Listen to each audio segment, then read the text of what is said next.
Hello everyone ଜୟ ଜଗନ୍ନାଥ। ସକାଳ 8ଟାରୁ ଦେଖୁନାହାନ୍ତି ଚେନ୍ନାଇରେ କେଉଁ ଭଳିଆ ଖରା ହେଲାଣି। ସେଇ ଖରାରେ ଯାଇକିନି ବି ମୁଁ ମୋ ଫୁଲ ସବୁ ତୋଳି ଆଣିଲି।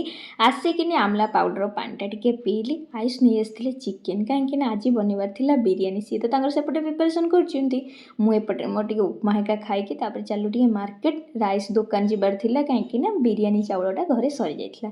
ଅଣ୍ଡା ଦୋକାନକୁ ଯାଇକି ବି ଅଣ୍ଡା ହେକା ନେଇ ଆସିଲୁ। ଆୟୁଷ ତାଙ୍କର ଆସିକି ଜଲ୍ଦି ଜଲ୍ଦି ବିରିୟାନୀ ବନେଇ ଦେଇଥିଲେ। ତ ତା ଭିତରେ ଟିକେ ମଜାମସ୍ତି ହେଲା। ବିରିୟାନୀ ମାନେ ତ ଆୟୁଷ ହିଁ ବନେଇବେ, ଆଉ ମୋର ଦାୟିତ୍ୱ ରହିଥିଲା କଚୁମ୍ବର ବନେଇବା ପାଇଁ। ତ ଗରମ ଗରମ ବିରିୟାନୀ ପୁରା ବାଢ଼ିକିନି ଦୁଇ ଜଣ ସାଙ୍ଗ ହେଇକି ଖାଇନେଲୁ। ତାପରେ ଆୟୁଷ ତାଙ୍କର ଚାଲିଲେ ଡ୍ୟୁଟିକି। ସିଏ ଡ୍ୟୁଟି ଗଲେ ସିନା, ହେଲେ ମୋର ଆଉ କାମ କ'ଣ କି, ଗୋଟେ ଲମ୍ବା ନିଦ ଟିକେ ନେଇଯିବା। ଆରାମରେ ଶୋଇପଇଲି। ଉଠିକିନି ଚାଲେ ଟିକେ ଛାତ ଉପରକୁ, କାହିଁକିନା ଆଜି ଲଗେଇବାର ଥିଲା ଆମର ପୁଦିନା ଗଛଟା। ତ ସେଠୁ ମାଟି ବି ଆୟୁଷ ଉପରେ ରଖିଦେଇଥିଲେ ବସ୍ତାଟା, ତ ତା ଭିତରେ ମୁଁ ନେଇକିନି ମାଟି ହିକା ପୁରେଇ ଲଗେଇ ଦେଇ ପାଣି ହିକା ଦେଇଦେଲି। ଖରାଦିନ ଯେହେତୁ ଗଛରେ ବହୁତ ପାଣି ଦରକାର ପଡ଼ୁଛି, 2 ଟାଇମ୍ ଦେବାକୁ ପଡ଼ୁଛି। ତ ଆସିଲା ବେଳକୁ ସନ୍ଧ୍ୟା ବି ହେଇଯାଇଥିଲା, ତ ଜଲ୍ଦି ଜଲ୍ଦି ଚାଲିଗଲି ସନ୍ଧ୍ୟା ଦେବା ପାଇଁ। ତ ଇଚ୍ଛା ହେଇଥିଲା ଟିକେ ଚକୁଳି ଖାଇବା ପାଇଁ।